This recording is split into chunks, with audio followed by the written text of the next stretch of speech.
Former Uttar Pradesh Minister Gayatri Prajapati is alleged to have paid a sum of 10 crore rupees bribe for securing bail. The former Samajwadi Party minister, who was charged with raping a minor in February, was granted bail by the additional district and sessions judge O.P. Mishra, who was posted as a POCSO judge, even though he had only a couple of weeks left in his tenure. Allegedly, the grant of bail was settled upon payment of 10 crore rupees, of which 5 crores was shared among 3 lawyers who acted as middlemen. 5 crore was paid to the new POCSO judge O.P. Mishra. The matter came to light after the Allahabad High Court Chief Justice Dilip Bhosle sought an inquiry into the manner in which bail was granted. The minister is alleged to have gang raped a woman and attempted to rape her minor daughter. Mirror Now's Meenakshi Bhanja joins us on the phone line. Meenakshi, this is the inquiry report underscores what has often been spoken about lower judiciary, subordinate judiciary in the country, not just in the state of Uttar Pradesh. The fact that this district judge, Rajendra Singh, is under the scanner for the manner in which he allowed for the appointment of Mr. Mishra as the POCSO judge, even though there was just 3 weeks of his tenure left, is something I presume will be the focus of the Supreme Court collegium that is now inquiring into this matter. Well, absolutely, Smita, and we at Times Group have accessed exclusively very high-profile communication that indeed exists to the Chief Justice's office, the Chief Justice of India, Honorable Justice Khehar's office, where a detailed noting has been compiled, in which all the details that you just pointed out to our viewers have been made out. This case against the district judge who was in charge of the transfer of the tainted judge O.P. Mishra, who went ahead and granted bail to Gayatri Prajapati under some very mysterious circumstances. Because remember, the law is very clear about those who are accused in very high-end heinous crimes like rape and murder, and then to have so many circumstantial evidences that exist, like for instance his retirement, which was due, and in a very hasty manner, the district judge in charge went ahead and gave him charge of Prajapati's case. These facts have been brought out to Honorable Chief Justice's notice, and that is the reason so that we have already seen the collegium step in and really go ahead and restrain the elevation of this particular district judge to the Allahabad High Court, which was pending. So that is one thing that has already happened. But that apart, clearly, this is a story which is perhaps reminiscent of some Hollywood flicks that we hear or see of, and sadly it has transpired to reality. There is a clear indication where the Chief Justice of that particular High Court is making a note or a reference to the Ivy report, which then goes on to emphasize about how money has exchanged hands, not just between the judges, the 2 judges, the district judge and this particular judge who went ahead and granted bail to Gayatri Prajapati, but also 3 lawyers who were involved in the entire scheme of things. Meenakshi, I want to point out to your viewers, of course, that the High Court had cancelled Gayatri Prajapati's bail, subsequent to which this inquiry was instituted. And the finding of that inquiry is that it appears there is prima facie evidence of a payoff to the tune of 10 crore rupees for ensuring the foisting of this man O.P. Mishra as the POCSO court judge, and the subsequent granting of bail to Gayatri Prajapati, the man on your screens. Meenakshi, a clarification from you. It would seem to be straight away a case of Prevention of Corruption Act. How does it typically work when a Supreme Court collegium is seized of a matter such as this? What kind of a case under Prevention of Corruption Act can likely be filed, and but not just against the district judge who appointed this POCSO judge, but also against the 3 lawyers who appear to be in on this and who acted allegedly as middlemen?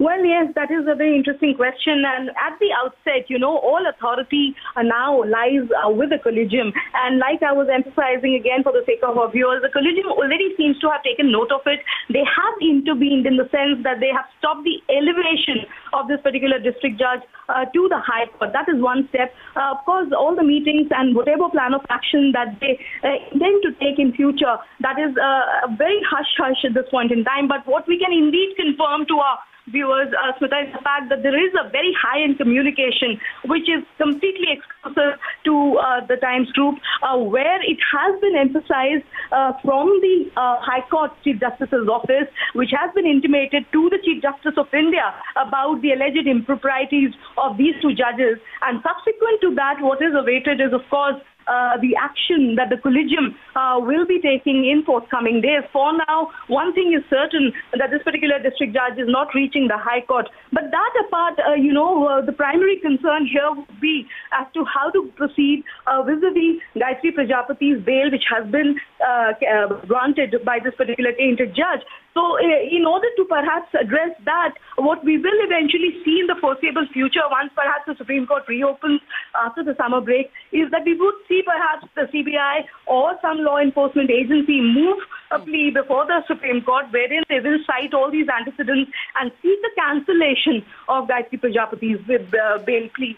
Whether the Supreme Court at that point in time will take cognizance or take on record all these findings remains to be seen. But that apart, Smita, the question that you asked about what lies ahead for these two judges, right, that is something we will really have to wait and watch, because the collegium clearly is seized of the matter, and it will be very soon that the decision would emerge. Meenakshi Banja, reporting from New Delhi. Appreciate you sharing the information that you have been able to gather thus far. I want to bring in Inakshi Ganguly from HUC, the Centre for Child Rights as well. Ms. Ganguly, at the outset, many sort of experts who have worked with child abuse cases, for instance, often say that this is a problem that we see with trial courts, with subordinate judiciary, this kind of fixing of the match, as it were, even before, as in this case, a bail comes up for hearing. The average viewer perhaps would be astounded, but many who work in these areas say this is par for the course. I think this case is very important because it once again throws into light how important the appointment of judges into the POCSO court is. We have time and again emphasized that POCSO courts cannot be just like any other court. It requires judges who are sensitive, who are trained, who understand children, who are actually willing to be there for children. So if you're going to get judges like the ones that we have in this case, it just exemplifies the mistakes we can make if we don't do the correct appointments. And in a way, it's horrible for in the way it has happened, but also I'm glad that such a case comes to light, because it enables us to see the wrongs that we commit when we make ad hoc appointments of judges into POCSO courts.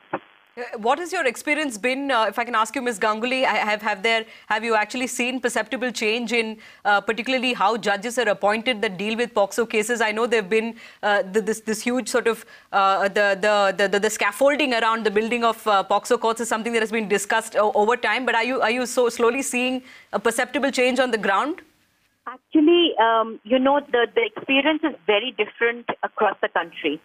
If you talk about Delhi, yes, you do see a perceptible change, because you do see an increasing sensitivity, apart from maybe one or two offhand cases. By and large, the appointments are much more done, much more judiciously made.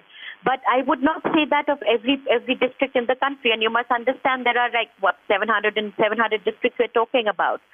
So whether it's happening across the country in the same manner, this case just tells you that it perhaps isn't, because then in Maharashtra we had a judgment in which a sessions judge actually made horrifying statements about the character of a girl in an incest case, and almost said she asked for it. So that too is happening. So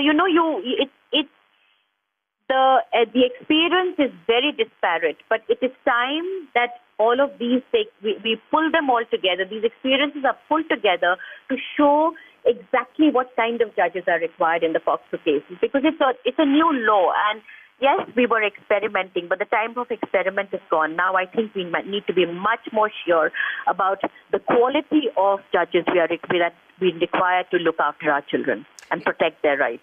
Inakshi Ganguly from HUC, the Centre for Child Rights. Appreciate you giving us your perspective. Let's listen into how the Samajwadi Party is defending the conduct or the alleged conduct of Gayatri Prajapati in looking to bribe judges to get his way out of jail.